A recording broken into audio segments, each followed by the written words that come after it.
Hi, let me make sure. Yep. So it's my pleasure to introduce the Dodge Lecture today. This is something that occurs every year in honor of Dr. Dodge and is put on in memory of him by the foundation through St. Luke's. We appreciate their support. It is a big deal, we think, in both an honor to the person that's chosen, as well as a lot of work, because they actually visit all three institutions, KU here and St. Luke's. He was at KU yesterday. He'll be at St. Luke's in the morning. And obviously, people from all three places are able to Zoom in this year. Last year, it was only by Zoom, so it was a little disappointing. This is, I think, year 40 of this, and if you look at your, I think I'm on, if you look at your, if you have those, the little booklets, in the middle, there'll be a list of everybody who's been a Dodge lecturer, and it looks like a who's who of endocrinology. Sometimes we talk to somebody and they say, well, why would I want to do this? And one of the things we do is we say, well, here's the people who have done it in the past. And they go, oh my God, this is really an honor. And it's an honor of Dr. Dodge, who was an incredible teacher, investigator, and sort of an endocrinologist before endocrinology existed or was its own subspecialty. So Dr. Inzucchi is done most of his training at Yale. He has been involved with numerous trials. He is interested in diabetes, but is also particularly interested in the interaction between diabetes and cardiovascular issues, which is a hot topic. Their clinics are popping up with cardiometabolic clinics. And so that's one of the reasons we chose him to actually be the Dodge Lecturer this year, was because of the timeliness of the topic and the research that he's done and his prominence in the field. Again, most of his training's been through Yale, and he's stayed there for a couple of years. And we are so delighted to have him speak today on the Holy Grail.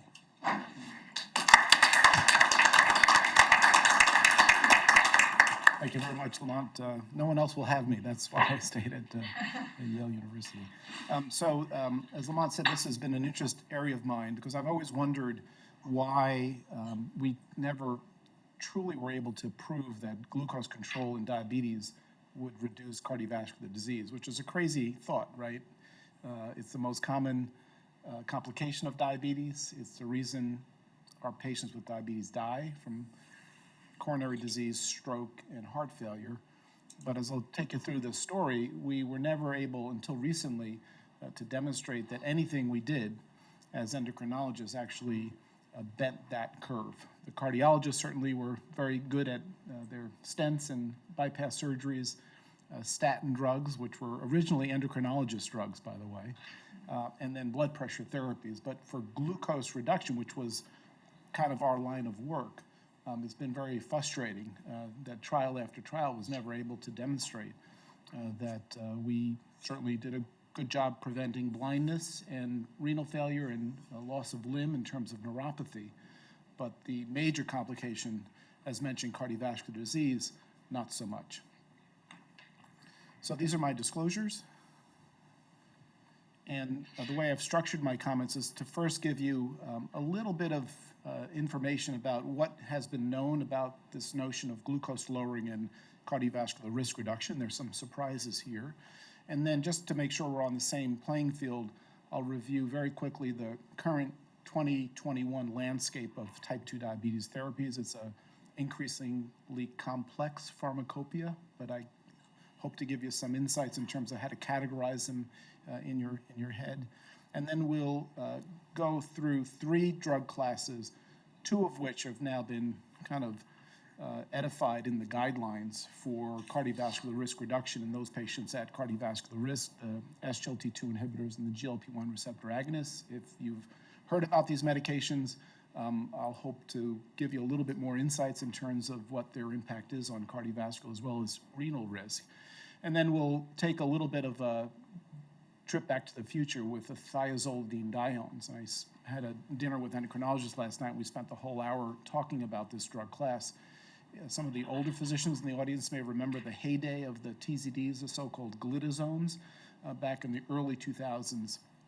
They actually constituted about a quarter of all diabetes drug sales in the US, and now they're kind of a minuscule proportion of drug sales. But there is some newer information suggesting that maybe we've forgotten about this drug class a little bit too quickly, and they should be maybe inculcated into the guidelines a little bit more than they have been. And then we will look at those guidelines. So we could spend 20 minutes on this slide, but to summarize the status of diabetes clinical trials dating back 30 years from the DCCT, which involved type 1 diabetes trials, to the UKPDS, which involved type 2 diabetes patients, I should say, and then ACCORD, ADVANCE, and VADT, which were, again, focused on type 2 diabetes. These studies were set up similarly in terms of having 2 groups, one assigned to more intensive control of their glycemia, using a variety of tools. In other words, these were not studies looking at a specific benefit of a specific drug category, but they had algorithms in place, and the focus was, let's get your hemoglobin A1C tighter than was considered the standard of care. And then obviously the control group were left to the devices of whatever was going on at that time in terms of the medical standard of care for diabetes. And the notion was, hey, here's a disease that is marked by hyperglycemia, right? That's what distinguishes diabetes from non-diabetes. So it makes total sense that if you reduce plasma glucose concentrations and ultimately hemoglobin A1C down toward normal, that you should obliterate the complications of diabetes. That seems like a simple statement, but at one time there were supporters and deniers of the glucose hypothesis. Some felt that the complications of diabetes actually had nothing to do with the blood glucose, that the blood glucose was an innocent bystander. But as we will see, clearly the microvascular complications of diabetes, so neuropathy, retinopathy, and nephropathy, in all of these trials, from type 1 diabetes to the type 2 diabetes trials, without question, the microvascular complications of diabetes are reduced by glucose control. So the glucose hypothesis was proven in 1993 with the publication of the DCCT, and then buttressed in 1998 with the publication of the UKPDS. So spanning from type 1 to type 2 diabetes, I don't think anybody questions the value of good glucose control. You can say that, you know, in older patients who are in their late 70s, early 80s, that the price of diabetes control in terms of increasing risk of hypoglycemia may not be worth the benefit at that age. I mean, so what? You prevent a little albuminuria, who cares? Who dips their urine every day, you know? But certainly in younger patients with significant life expectancy, you can definitely impact beneficially patients' lives in terms of not needing to go to the dialysis machine 3 times a week, keeping all 10 toes, and seeing well. So without question. On the right-hand side of the slide and in the middle, you see the bad news about diabetes clinical trials, which is that investigators have tried for years now, again, dating back to the 1980s when the DCCT was started, so gosh, more than 40 years actually, that invariably the quality of glucose control did not have any significant impact on the development of the CV complications, so macrovascular disease.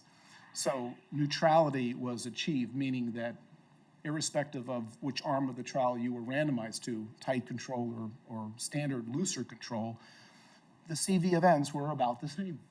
There were maybe some trends, but nothing statistically significant. No home run here in terms of, yes, glucose control prevents myocardial infarction or stroke or CV death.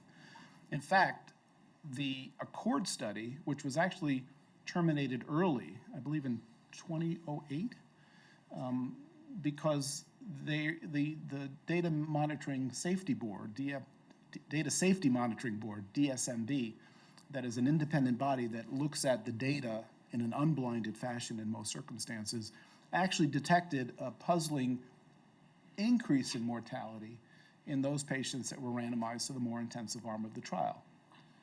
That's right, an increase in mortality. So they actually said, whoa, what's going on here? Let's terminate the study and figure out what is driving this risk increase, which was surprising. So I must tell you that this led to a lot of depression in our field, because not only couldn't we prove that we were doing good by our patients, but here's now the suggestion that we're actually doing harm by our patients. And that led to lots of additional studies trying to figure out what was going on. Fast forward now 10 years plus beyond that, we still don't know. We still don't know why in this specific study there was increase in mortality. Sometimes it's a fluke, just bad luck of the trial. Obviously the main question that people had was, could this relate to hypoglycemia? Because there was lots of insulin therapy used in this trial, and clearly 3 times more hypoglycemia, including severe events. And these were older patients with CV disease or at risk for CV disease, so it's not a stretch of the imagination to say that, hey, you were leading to a lot of hypoglycemia. Hypoglycemia leads to, loss of consciousness, cardiac arrhythmias, but it's not quite that clear. In fact, the people in the ACCORD study that ended up dying were the people who were in the intensive control arm of the trial who did not get their hemoglobin A1C down. So maybe there's either resistance to therapy or non-adherence to therapy, who knows? But it led to a lot of introspection in our field as to the proper glucose target to achieve in patients with type 2 diabetes. So lots of bad news in 20, 30, 40 years of diabetes clinical trials. So let's talk about how we treat diabetes. And I'm not going to review this extensively, but I just wanted to give you the background of the current sense of the pathophysiology of type 2 diabetes. If this were a slide or a lecture on type 1 diabetes, this would be a 15-second slide. And it would say that there's loss of pancreatic beta cell secretion from autoimmune destruction. We don't really understand how that evolves in terms of what causes the immune system to go awry. But there is beta cell destruction, and when you have beta cell destruction, you have loss of insulin. When you have loss of insulin, you have hyperglycemia. Case closed. At a tissue level, we understand type 1 diabetes. Not at a molecular level, but at a tissue level. Type 2 diabetes, I could spend 20 minutes on this slide because the pathogenesis is enormously complex. And the reason I show it is, particularly for the trainees and the students, is to understand exactly how the pharmacopoeia of type 2 diabetes has developed and why there are so many drug categories in type 2 diabetes that have nothing to do with each other. And this is because there's so many pathophysiological abnormalities in this disease. So if you're the CEO of a Merck or a Pfizer, you're going to set your scientists focused on one of these organs and say, hey, how can I lower blood glucose concentrations? And they'll say, well, we'll try to figure out the pathogenesis in that organ, and we'll try to develop pharmacotherapies that address that defect in that at a tissue level. So we have insulin resistance, which is demonstrated here on the lower right of the slide. This is the sink for glucose after we eat, specifically is the muscle and to some degree the fat. They take up glucose from the circulation. That is under the direction of the magical hormone insulin from the pancreatic beta cell. So when the patient is insulin resistant, it needs more insulin to get glucose inside. So the pancreas is able to meet that demand in most circumstances. So in our patients, our friends, families, maybe ourselves that may be a little bit overweight. The obesity drives insulin resistance through complicated mechanisms, but the pancreatic response is hyperinsulinemia. So the pancreas always wants to keep glucose levels in the normal range, so it will do what it can to cram glucose into these peripheral tissues because it has a set point. It wants to keep blood glucose concentrations in the normal range. So if that were the only abnormality in type 2 diabetes or in metabolic syndrome, insulin resistance, we would never have type 2 diabetes because the pancreas would simply be hyperinsulinemic and try to get glucose levels down. That obviously is not the case. There's 34 million people with diabetes in the US, so clearly some of them have had pancreatic failure or deficiency of insulin production, never to the point of type 1 diabetes. So they're able to make some insulin, but relatively not enough to keep the muscle satisfied. So that abnormality of pancreatic insulin secretory dysfunction with insulin resistance is the type 2 diabetes process in a nutshell. The liver is involved. It's a glucose-producing organ. In between meals, it keeps us alive by keeping glucose concentrations normal. It's also insulin responsive. It's also insulin resistant in patients who are destined to become diabetic. So the insulin molecule cannot shut off glucose production, so the liver pours more glucose into the circulation, even in the postprandial setting when it should be shut off by insulin. There are incretin hormones. These are neuroendocrine peptides that emanate from the GI tract, travel to the endocrine pancreas, turbocharging the pancreas to make more insulin and also to suppress glucagon. Those signals are abnormal in patients with type 2 diabetes or prediabetes and metabolic syndrome.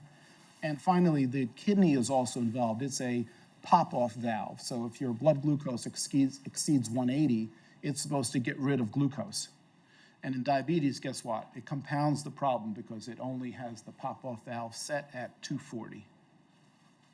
So all of these pathophysiological abnormalities have been confirmed in people with type 2 diabetes. And I put the brain here because anytime investigators have actually taken the question as to whether the brain might be involved, there's always a connection between the brain and obesity and these organ systems. And we're just at an infancy level of trying to understand those abnormalities. So now that you know the pathophysiology of diabetes, we can get into the major drug categories for diabetes, right? Because you have that background. So obviously insulin replaces insulin deficiency. Sulfonylureas stimulate the pancreas to make more insulin. The thiazolidinediones, or TZDs, are insulin sensitizers. They work mainly in muscle to improve insulin signaling. Metformin improves insulin sensitivity in the liver, not so much in the muscle. The incretin-enhancing drugs, the GLP-1 agonists and the DPP-4 inhibitors, it gets confusing now because of all these letters. It's like an alphabet soup. But the GLP-1s and DPP-4s focus on the incretin system. The GLP-1s replace the major incretin, which is GLP-1, and the DPP-4s simply inhibit the enzyme that degrades your own incretins, so it's like a double negative. So by taking that pill, you have more incretin action in your body. And then the Sglt2 inhibitors are the glucose excreting medication. They they decrease the glucose threshold, increasing glucose excretion, reducing plasma glucose concentrations. So here are the 7 major categories, some of the generic names you might recognize. They each lower hemoglobin A1C about the same. I mean, maybe the Sglt2s and the DPP4s are a little bit weaker, at least in the first 6 months, than the traditional therapies. You might think that insulin would be the leader in terms of A1C reductions, and conceptually it is. I mean, you can get somebody from an A1C of 20% down to normal if you give enough insulin. But actually, when you use it in clinical trials in type 2 diabetes, it still lowers hemoglobin A1C about 1 to 2%, which is what most drugs do. In fact, when compared to the GLP-1 agonists, very often the GLP-1s are as effective as insulin, although in a theoretical case where you have an A1C, like I said, of 20%, you're never going to get somebody down to normal except you use insulin, but those patients don't show up in clinical trials. The mechanisms we've briefly discussed. And the important point about diabetes treatment is that you're not only lowering glucose, but you're trying to take advantages of other side benefits, so-called perks of diabetes medications, such as weight loss, as we'll see, cardiovascular benefit, blood pressure reductions, et cetera.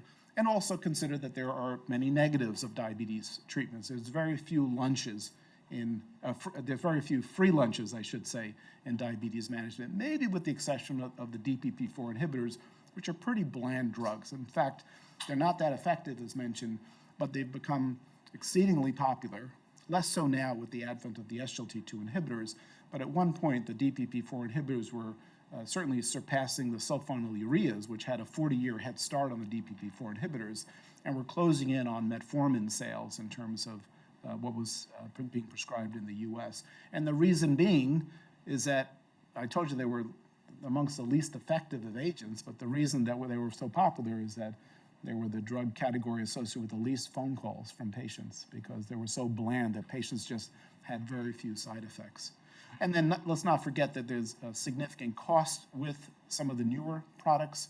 I'm not sure I included the cost slides, but just to give you an example, metformin and sulfonylureas and even generic pioglitazone, which is a TZD, is somewhere between $4 and maybe $10 a month, where some of the newer formulations, particularly the highest doses of GLP-1 agonists, are over $1,000 a month. So that's almost 100 or more than 100-fold difference in terms of using them. That needs to be considered as well when you're making your prescribing decisions. Now, the talk today is based on cardiovascular complications, and I hope I've convinced you that glucose control by itself does not have a significant impact on major cardiovascular events in patients with type 2 diabetes. And now I want to discuss the specific question about using a particular agent in cardiovascular risk reduction. So I must admit that there are not a lot of trials here looking at particularly insulin and sulfonylureas, but what we can deduce from the literature is that insulin itself does not have any specific benefit on cardiovascular events in type 2 diabetes. And SUs at one time were felt to aggravate cardiovascular risk. That's actually not true. They do result in hypoglycemia, but cardiovascular events with both insulin and sulfonylureas are equivalent to non-use of those agents, whether it's compared to placebo or other medications, including, for instance, a DPP-4 inhibitor. So there's neutrality for these drug classes as well. What about metformin? Well, metformin, we teach that is a cardiac-friendly medication, and these are the data from the UKPDS. Unfortunately, it was a very small sub-study within the UKPDS, so the robustness of this data is just not there. But having said that, when you compare it to diet, which we would never do nowadays, you were allowed to get the blood glucose, I believe, up to 240 with diet in the UKPDS without intervening. Metformin seemed to have a reduction in myocardial infarctions, as well as in cardiovascular mortality compared to the placebo arm. Not statistically different, by the way, than insulin or SUs, but insulin and SUs were not statistically different from conventional diet as well. There is another study called the HOME trial, which looked at this question of metformin and its cardiovascular benefit. These were insulin-treated type 2 diabetes patients, added metformin versus placebo, and you had a very similar reduction in their cardiovascular risk, specifically here MACE, which is, for those of you that are not necessarily living and breathing clinical trials, MACE is a common outcome used in lipid-lowering trials, blood pressure-lowering trials. It stands for major adverse cardiovascular events and is the trio of MI, stroke, and CV death. It's a very typical primary outcome for many of these cardiovascular outcome trials. So this is the MACE effect in favor of metformin, 0.61, which, as you remember, was exactly the hazard ratio, or the risk reduction, I should say, that was seen in the metformin arm of the UKPDS. So there's probably something here, but this study was even smaller. It was only 390 patients. This is all mainly in the pre-statin era. There'll never be a large CV outcome trial with metformin. Actually, there is one underway. I should not say that in the VA, but it's mainly focused on pre-diabetes patients. So I don't think we know about metformin specifically. What about the thiazolidinediones? These were the glitazones. Again, they were very popular about 15 years ago, less so now. This is pioglitazone, which is the TZD that is suspected of having the best cardiovascular data. And this is from the PROACTIVE study. This is MACE, and there was a 16% relative risk reduction in favor of pioglitazone. So suspected to be anti-atherosclerotic, unfortunately increases heart failure because it increases fluid retention, and in compromised ventricles, such as patients with burgeoning heart failure or diastolic dysfunction, you can actually induce heart failure events. And it's actually interesting from a historical perspective to note that in PROACTIVE, overall, there were 57 fewer events for MACE in favor of pioglitazone, and there was exactly that number, 57 additional events of heart failure hospitalizations, leading to the intelligent question of, what is the risk to benefit ratio from the cardiovascular system when using pioglitazone. We personally feel that you can mitigate the heart failure risk with lower doses, and this was the full 45 milligram dose in PROACTIVE. And I'll show you some additional data with a pre-diabetes trial with pioglitazone later on. So question mark for metformin, kind of a plus minus for TZDs, but no home run yet, despite decades of cardiovascular outcome trials in diabetes. So now we get to the more modern therapies, beginning in about 2006, so the DPP-4 inhibitors, GLP-1s, and Sglt2 inhibitors. So before I present those data, I wanted to remind you that as late as 2015, the current strategy, or the strategy at that time, I should say, of managing type 2 diabetes is denoted on this slide. This is the ADA-EASD combined guidelines. The AASD is the European Association for the Study of Diabetes. And basically, this is before we had cardiovascular outcome positive data from any of these drugs. The writing group felt that, you started with lifestyle, you tried to lose weight, eat healthy, and then you gave metformin as number one drug, foundation therapy. It was cheap, it was maybe cardiac friendly, no hypoglycemia, a few pounds of weight loss. It seemed like a good drug to use. You had to be careful in renal patients because of lactic acidosis, but for the most part, it was a reasonably good starting point for diabetes treatment.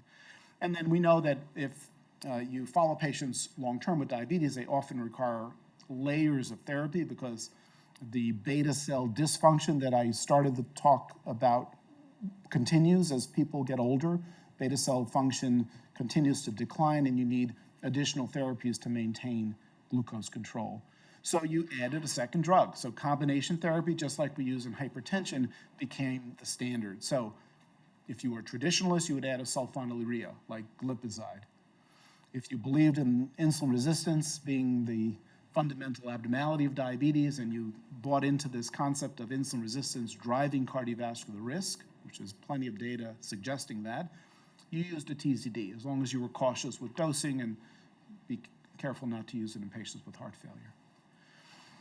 If you didn't like phone calls from patients, you'd use a DPP-4 inhibitor. If you were coaxed by new drugs, this is a newer, sexy compound coming out in 2014, increased glucose excretion, lowered blood pressure, lowered weight, maybe a cardiovascular benefit, you'd use that.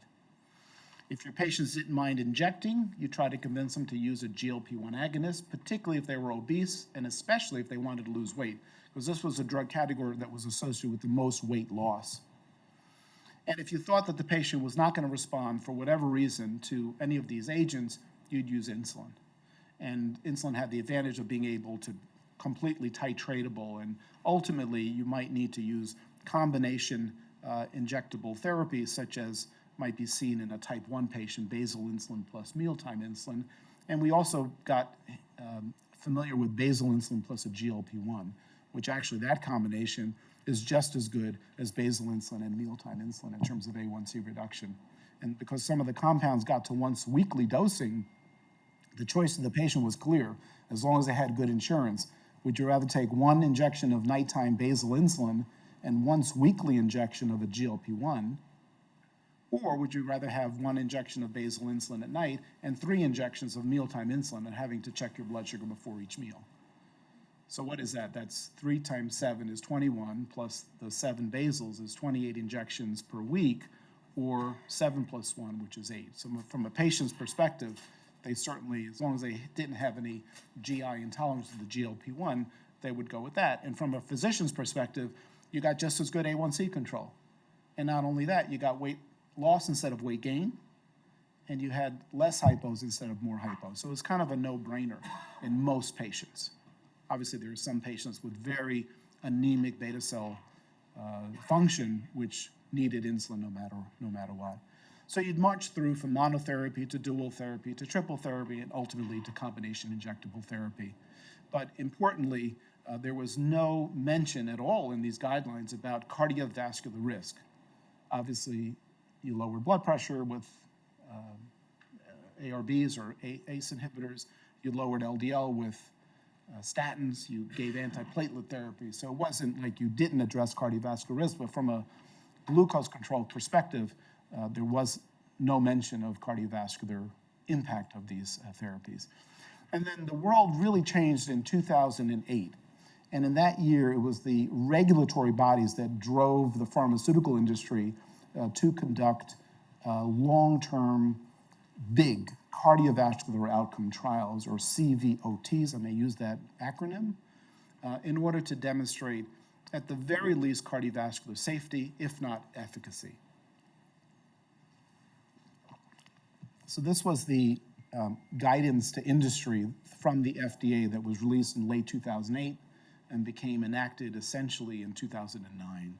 And this, I won't go into the details in terms of, you know, what they wanted in terms of numbers of patients and hazard ratios, but the bottom line is the FDA told the pharmaceutical industry, if you're bringing a new drug to market in the US, you have to show at least that the drug is not increasing cardiovascular events, because there had been some drugs that had been terminated in clinical development because of the suggestion of cardiovascular risk. So this basically set the playing field, saying that, you know, we want you to do these many patients, this number of years, to convince us that you're not having increased cardiovascular risk. Now, the pharmaceutical companies obviously complied with that guidance, or they wouldn't get their drugs to market, but also started thinking about adding a few thousand patients to these trials to not only prove non-inferiority, but also to prove superiority, because they had the sense that some of their drugs may actually be the holy grail in terms of reducing cardiovascular risk as well as lowering glucose. So this is what happened with these trials, is there was this huge push to get thousands of patients in these CV outcome trials beginning in 2009. And the DPP-4 inhibitors were first, then the Sglt2 inhibitors, and then the GLP-1 receptor agonists. In terms of the DPP-4 inhibitors, again, this is kind of an old story now. Neutrality, neutrality, neutrality. None of these drugs actually impacted cardiovascular risk. They were safe. They didn't aggravate risk, but they didn't decrease cardiovascular risk. One of the compounds actually increased heart failure, saxagliptin. The reason for that is not clear, but the studies were designed to look at MACE, and each of these studies were neutral.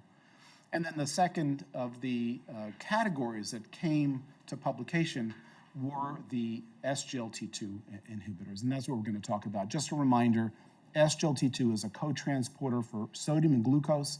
It's in the proximal nephron.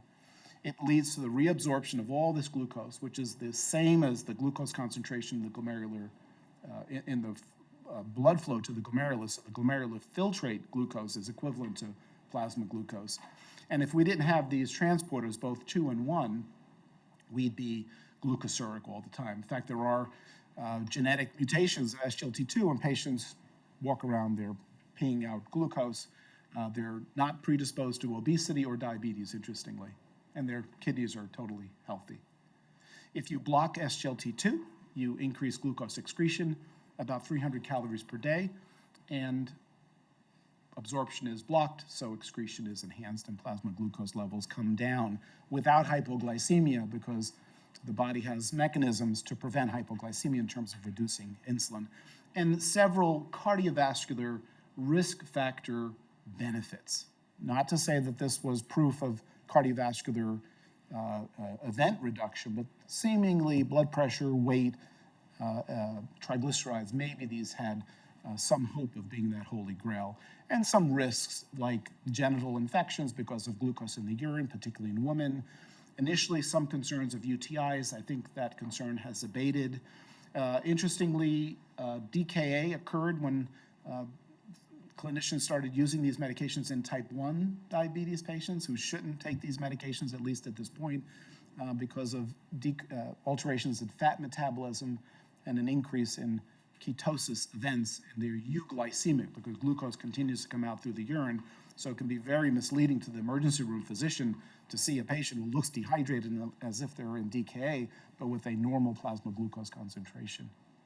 And urinary frequency, polyuria, the tendency for dehydration, a slight drop in the GFR initially, which, as we'll show you, is actually not something that is sustained over time and actually improves renal outcomes, and a few other concerns during drug development as well. Remember, the glucose threshold normally is 180, in diabetes it's 240, and when you use a sodium glucose inhibitor, you reduce it down to 70. So even when their blood glucose is normal, they're still urinating out glucose. So this was the first study, the EMPA-REG outcome trial, which used Dapagoflozin in a high-risk population of patients with cardiovascular disease, a 14% relative risk reduction. Not huge, admittedly, but landmark because it was the first time that investigators had convincingly shown that you could reduce cardiovascular events with a diabetes medication. The important component of MACE that drove the risk reduction was this large reduction in CV death, which may be the most important component of MACE. And this early divergence of the event curve suggesting that this effect may not be driven through atherosclerosis, which was the paradigm that we had been seeking, maybe more hemodynamic. I don't think we know yet. From a meta-analysis standpoint, you get a 10% relative risk reduction in MACE, a 15% relative risk reduction in CV death, and a larger risk reduction in heart failure, again first seen in the EMPA-REG outcome trial, 35%. This makes more sense because the drug has an S in it, so that's a sodium glucose cotransporter inhibitor, so you do have a little bit of a natriuretic effect. So this may not have been as surprising as the CV death effect. Also very early divergence of the event curves at about 1 month. You start to see a statistical difference between the groups, 35% risk reduction. And this is more consistent across the trials. With the other endpoints, there was a little bit more variability. With the heart failure outcome, it's highly consistent, about 32% relative risk reduction. It occurs in patients with or without CVD, so you don't have to have coronary disease to have this benefit. And it occurs in patients with or without heart failure. So the point estimate here is very similar in those patients with or without heart failure. So you're not only reducing the deterioration of heart failure, you're actually preventing new heart failure from developing, which is a radical concept for a glucose-lowering medication. So radical that the cardiologists jumped on the bandwagon. So just like we lost the statins to cardiologists, I think we've lost the Sglt2 inhibitors to cardiologists. I'm talking about an endocrinology perspective. Just kidding. So this is Dapagoflozin, and this is a HEF-REF study, so reduced ejection fraction heart failure patients. 26% reduction in their primary outpoint, which is a stereotyped outcome in heart failure trials, which is worsening heart failure, usually heart failure hospitalization, and cardiovascular mortality. And you can see that the point estimate for the reduction in patients with or without diabetes was the same. So because it's a heart failure study, it wasn't a diabetes trial. You know, there's a diabetes drug, but it wasn't a diabetes trial. So 55% of the patients in this trial did not have type 2 diabetes, 45% did. And you can see that the risk reduction is the same. So it's obviously not to do with glucose or hemoglobin A1C. This is the second trial, Emperor reduced, using Dapagoflozin, HEF-REF, again, very similar reduction and a very similar non-heterogeneity, as they say, between the diabetic and the non-diabetic subgroups. And most recently, this is the first HFpEF trial, so preserved ejection fraction heart failure. Many people didn't think the drug was going to work because nothing seems to work in HFpEF for a variety of reasons. But guess what? The Sglt2 inhibitors did. This is a 21% risk reduction in hospitalization for heart failure and cardiovascular mortality. The kidney, also surprising, because when the drugs were first developed, we wondered if this would be a terrible idea for the kidney, to have all this glucose. Maybe there's some glycation end products that's going to harm the kidney. But remember, the patients with familial renal glucosuria, FRG, which is that mutation that leads to inhibition of or no SGLT2 transporter in the nephron, they actually survive with normal kidney function, normal lifespan. So maybe that concern was misdirected. But the data is here. So worsening nephropathy, you'd rather be on the red line than the black line. So this is a significant 39% reduction in the progression of CKD. And this is that initial dip that I talked about before. There was a concern initially. You lose about 3 to 5 milliliters per minute on your GFR. But that's hemodynamic. It's like what you see with a RAS blockade, like an ACE inhibitor or an ARB. And you can see that over time it stabilizes. And in the non-treated group, placebo, you get slow decline. So at the end of the day, you actually have better renal function if you're taking the Sglt2 inhibitor. And indeed, across a meta-analysis, the risk reduction is 38%. These are huge numbers. And, the nephrologists have also jumped on the bandwagon because they haven't had a new drug to treat kidney disease, specifically diabetic kidney disease, in 25 years with the ARBs last time I checked. Now that outcome here is not a hard outcome. This includes macroalbuminuria, which I don't want my patients to get, but nephrologists kind of smile at that because it's not considered a hard outcome. It's the equivalent of an unstable angina hospitalization in the cardiovascular world. So now if you look at hard outcomes, which is about as hard as you can get, dialysis, transplantation, or renal death, you get just as good a benefit. So you don't have wider confidence intervals, perhaps, because the event numbers are lower. But the point is that this is not just an albuminuria effect, it's actually an effect on renal function deterioration. And the first of the renal trials are seen here. This is the DAPA-CKD trial using Dapagoflozin, 39% hard outcome reduction.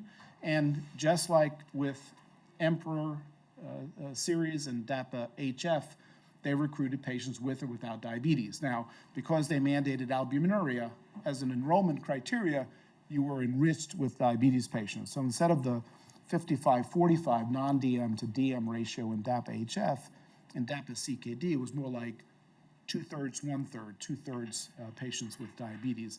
Yet the hazard ratios, if anything, at least by the eye, not to the statistician's eye, because the p-value for interaction, meaning the heterogeneity between these effects, was non-significant, but to my non-statistician's eyes, it looks like the effect may be even a little stronger if you don't have diabetes.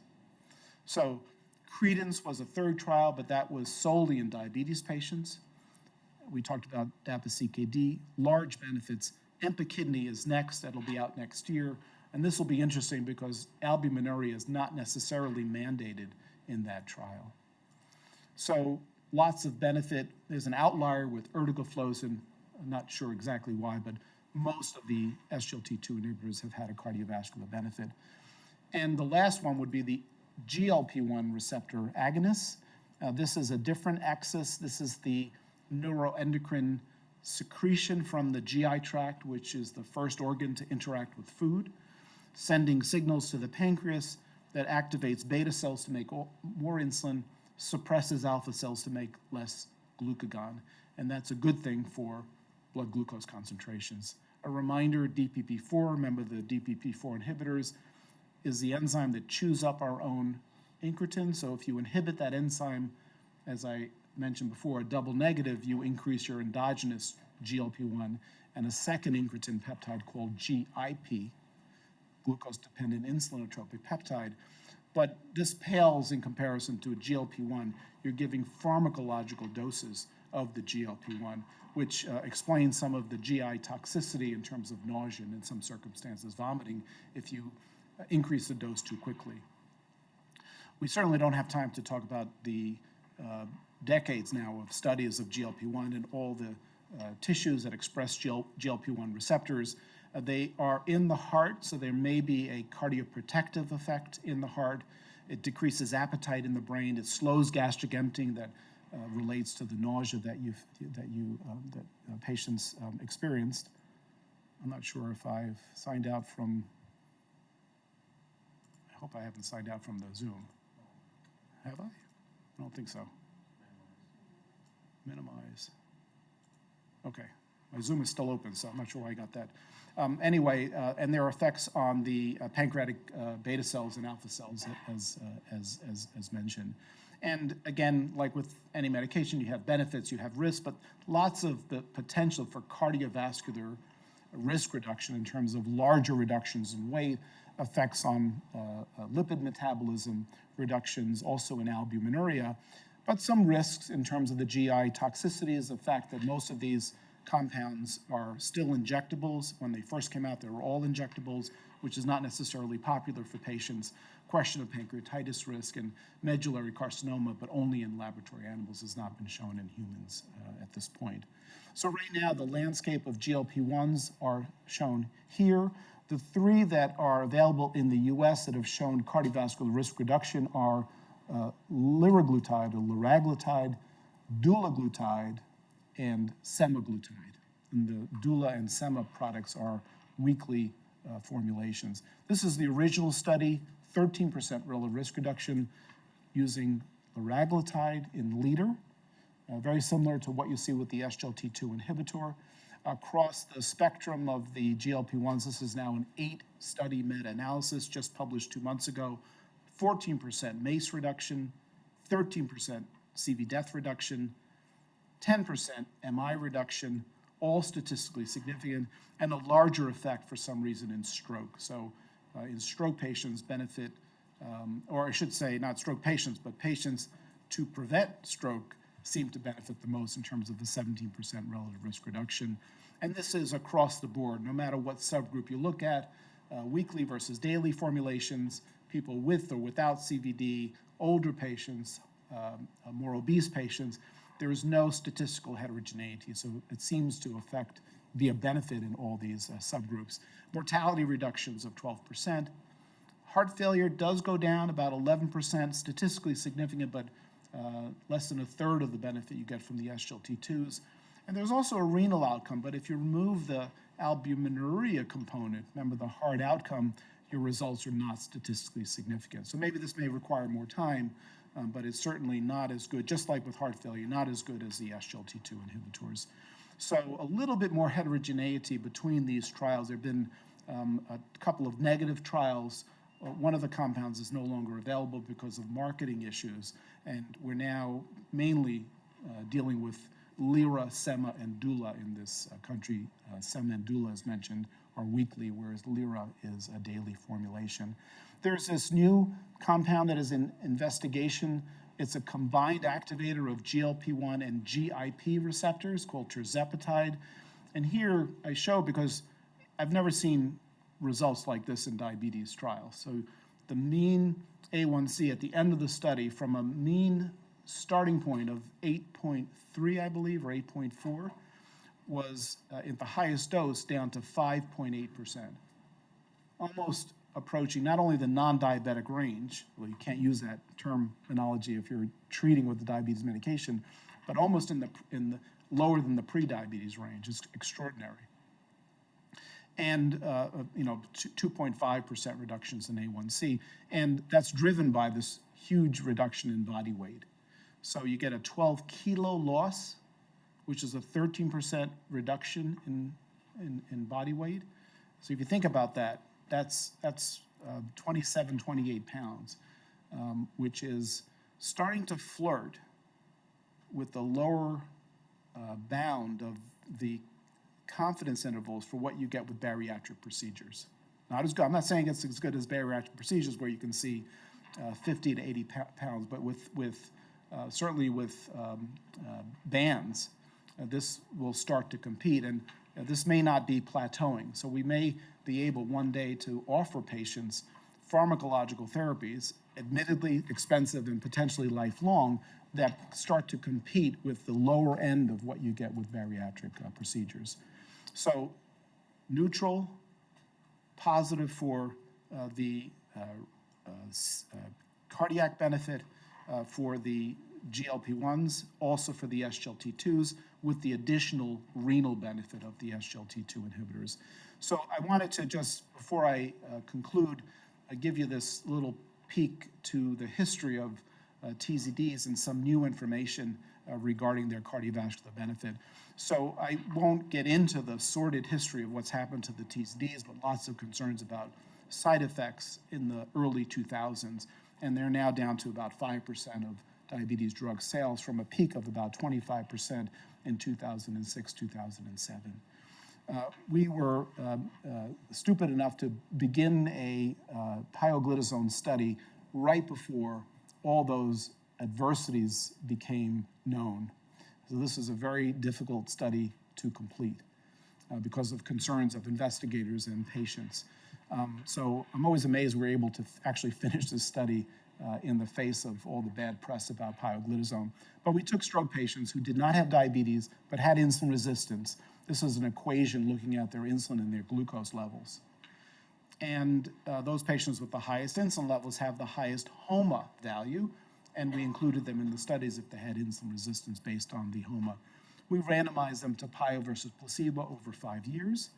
And when you're recruiting patients with insulin resistance and you're excluding patients with diabetes, you get a lot of patients with prediabetes. About 2/3 of our patients, depending on definition, have prediabetes. And this is the outcome, a 24% risk reduction in the primary outcome, which was essentially MACE. We called it fatal, non-fatal MI or stroke. And also the patients did not have diabetes. We prevented their diabetes by more than 50%, which has been shown in other TZD trials. So let's go to the guidelines. So this is the old guidelines, right? They're kind of seem almost antiquated just in the last 5 or 6 years. These are the new guidelines. And this is from ADA EASD. It's complicated. We're not going to march through it specifically, but the money of this slide is on the left-hand side, which is what is the next step after metformin? So they still feel metformin is drug 1, but if you need additional glucose-lowering agent, you ask 3 basic questions. Does your patient have CVD, heart failure, or CKD? And you can predict, if you've been paying attention, what the next step would be. So if you have CVD, either or GLP-1 or SGLT2. If you have heart failure or CKD, then an SGLT2. It's that simple. Now, considering other issues, right? If patients have nephrostomy tubes, you may not use an SGLT2 inhibitor. If someone has gastroparesis, you may not want to use a GLP-1. So you have to be patient-centered, but all of the things being equal, that is the evidence-based approach to practice. This is the same algorithm. They've made it a little bit easier to read because they've dissected out heart failure and CKD. But again, A is CVD, GLP-1 or SGLT2, heart failure, SGLT2, CKD, SGLT2. They do have this cute couple of sentences in the text, which basically says, and I won't read it, but basically says, you know, this metformin stuff, we've kind of been wedded to metformin for like 20 years. And maybe, if you want, you don't have to start with metformin. But we didn't say that because we're diabetologists and we love metformin. But maybe if you think the patient either doesn't tolerate metformin or you want to go right to this more evidence-based strategy of the GLP-1 or an SGLT2 inhibitor, they give you the carte blanche to do that. This is a second algorithm from ACE, which is the American Association of Clinical Endocrinologists, very similar. If you have these comorbidities, these are the drugs to use. The cardiologists have also released diabetes guidelines. What are they doing releasing diabetes guidelines?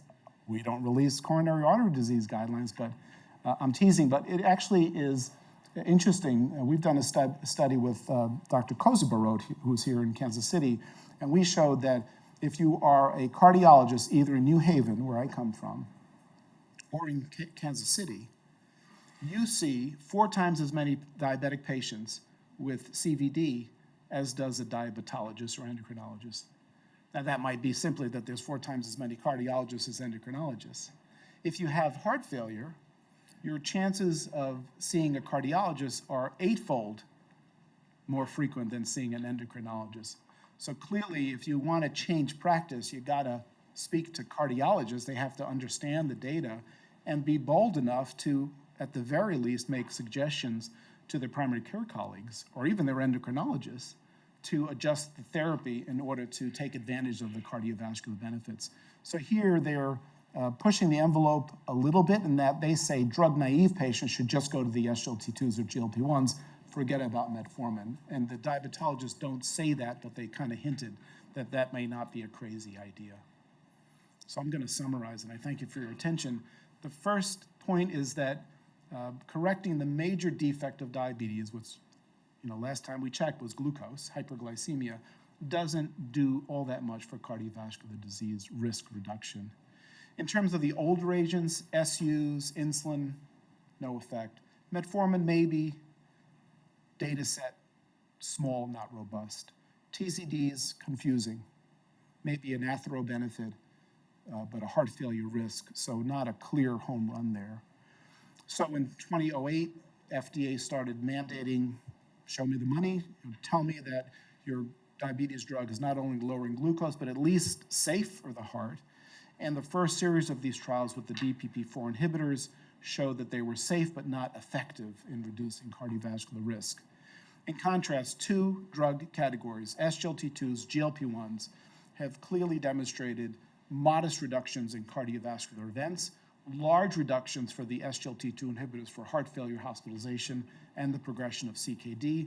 And don't forget about pioglitazone. I still feel that when dosed in small amounts, maybe 15, not pushing the dose to 45 milligrams, you can mitigate the heart failure risk.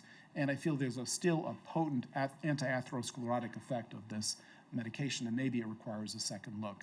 And clearly, all of these data, just over the last 5 or 6 years, after decades of searching for the Holy Grail, have finally begun to affect the guidelines, which really start to change practice, favoring at least SGLT2s and GLP-1s in the prevention of patients with CVD or at risk for CVD. With that, I thank you again for your attention. I'd be happy to take any questions or comments you might have. Thanks very much.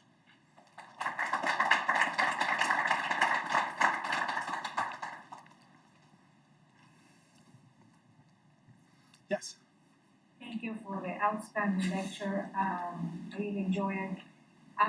Question is, are you aware of any studies going on type 1 diabetic patients with heart disease and SGLT2 inhibitors? No, but it should be done, right? I think everyone is just trying to digest the effects of these medications in type 2, but many of our type 1 diabetes patients have CVD, and many of them, even more, have CKD. So I do think that that is a group that needs to be studied. Type 1 studies are hard to do because there are not that many type 1 diabetes patients, and they're often very complex in terms of their glucose control strategies. The risk, as you're alluding to, is the DKA risk, which occurs in up to almost 10% of patients with type 1s who take these medications. That is a potentially serious complication. So if the study is done, it has to be certain centers that are used to treating type 1 diabetes patients with great education of the patients, how to detect ketosis, maybe with ketone monitoring to prevent these events. But I have no doubt the medications would be effective in those patients. The question is, how do you prove it? And drug companies tend to be risk averse, so I'm not sure they're necessarily interested in taking this on. This probably would be a good NIH study at one point, maybe for a younger investigator in the audience, but it's a huge unmet need, I think. good question. Other comments or questions? Yes. Do you want to speculate on the mechanism for the SGLT2 Sure. benefits outside of the glucose lowering effect? So the renal benefit is maybe a little easier because I think there's more agreement from the nephrology community. It seems to be not dissimilar to what you see with the RAS blockade drugs, so ACE inhibitors and ARBs, that at least last time I checked, this was the theory that they reduced interglomerular pressure by activating the, in a vasoactive manner, the outflow from the glomerulus, right? So this is the efferent arteriole became more dilated, decreasing pressure, and with less barotrauma over time, there was less CKD progression. I think that's still the concept that nephrologists have promulgated. So the, and you have the same drop in GFR that we saw on that slide with the SGLT2s. With the SGLT2s, it may be similar but different in that it decreases the blood flow to the glomerulus through the afferent tone. It has to do with a physiological process called TGF, or tubular glomerular feedback. And when you reverse that or ameliorate that, you get this reduction in the flow, increase in tone of the afferent arteriole. So you're decreasing blood flow to the glomerulus. That sounds like a bad thing, but you only pay 2 to 3 milliliters per minute. Over time, that decreases barotrauma. That's one theory. There are other theories in terms of reduction in oxidative stress because of less activation of the energy metabolisms that you need to resorb glucose. And there may be something there because there is some evidence that activation of erythropoietin may be linked to this process. So I don't think we know, but a popular theory is reduction in barotrauma. For the cardiovascular benefit, you get at least 5 or 6 theories. There's a ketone hypothesis. The drugs increase beta-hydroxybutyrate a tiny bit. Some people feel that BHB is a better fuel source for the heart, particularly the failing heart. You get more ATP than glucose or free fatty acids, which is the usual diet for the heart and type 2 diabetes. We've shown that reductions in plasma volume, as reflected by increases in hematocrit, explain at least 50% of the benefit. But now we're starting to doubt that because other investigators have shown this erythropoietin effect that I alluded to before, that erythropoietin does increase, and maybe the increase in hematocrit is not simply hemoconcentration and therefore offloading the heart and reducing afterload and preload, but might actually increase oxygen delivery. It sounds a little funny to me because when they did the EPO studies a few years ago, if anything, there were more cardiovascular events, or at least no protection. So I'm not fully convinced that it's erythropoietin mediated. But bottom line is we don't know.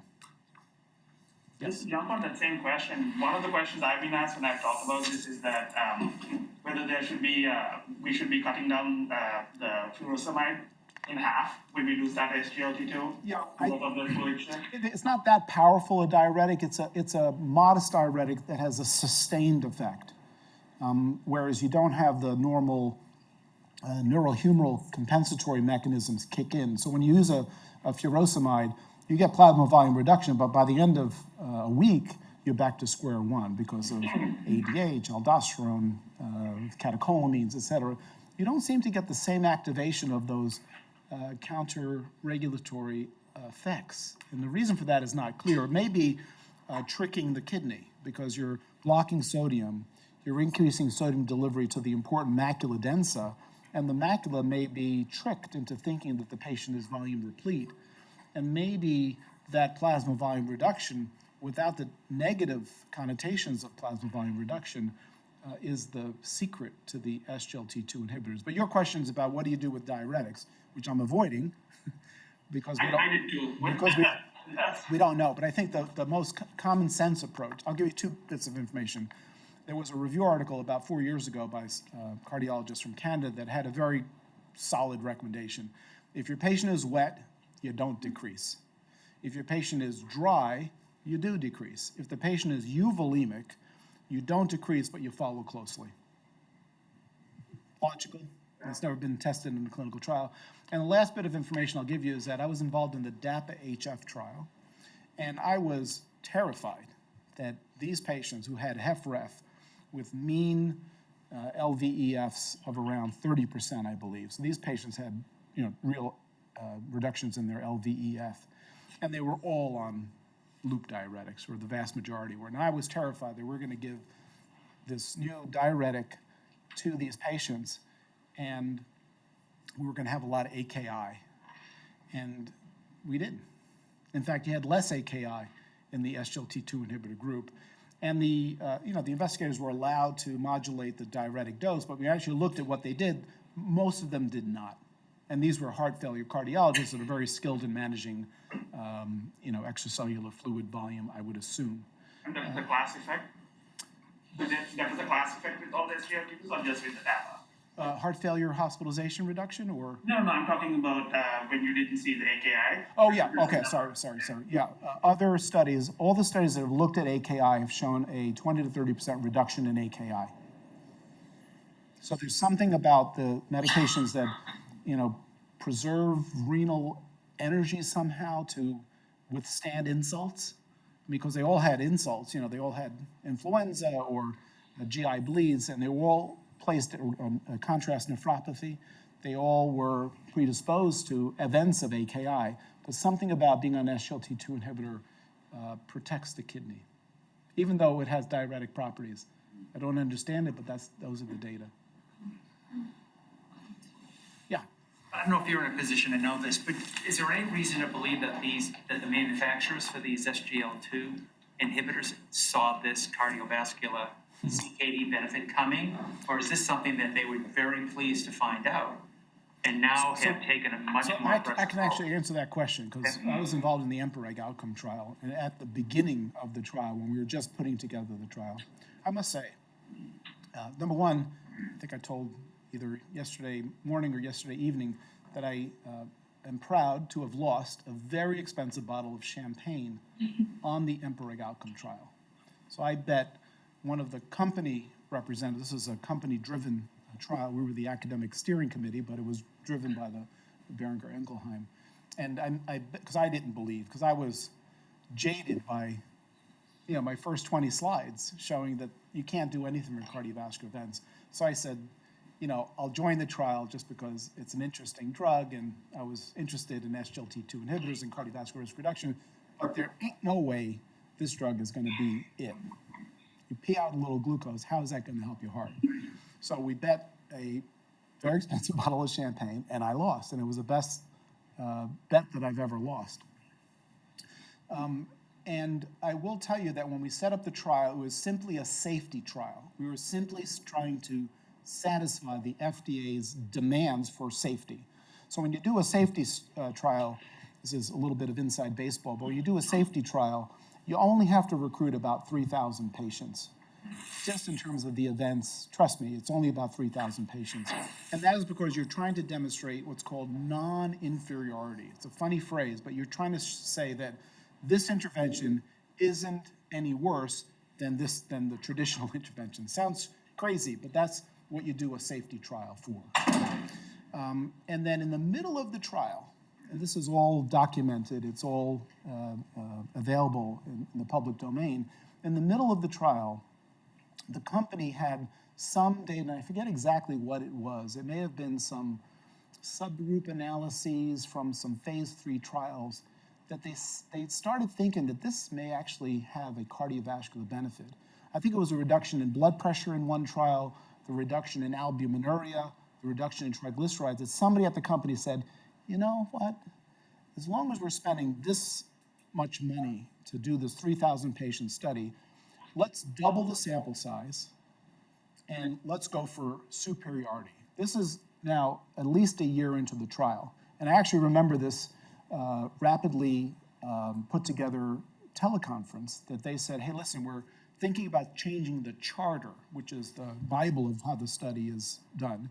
And we want the academic steering committee to weigh in and to either agree or thumbs down it. And I remember that, and it was, I believe, more than a doubling of the sample size. So I was perfectly fine because, you have double the patients, you're going to get more information from that trial. So it clearly, that anecdote tells you that initially, even the company did not think that this was necessarily, they just were there just to satisfy the FDA. So maybe more information than you needed, but it proves the point that it wasn't necessarily felt to be this great drug that we found. Thank you. Yep. Very good. We appreciate it. Okay, thanks for having me. Appreciate it.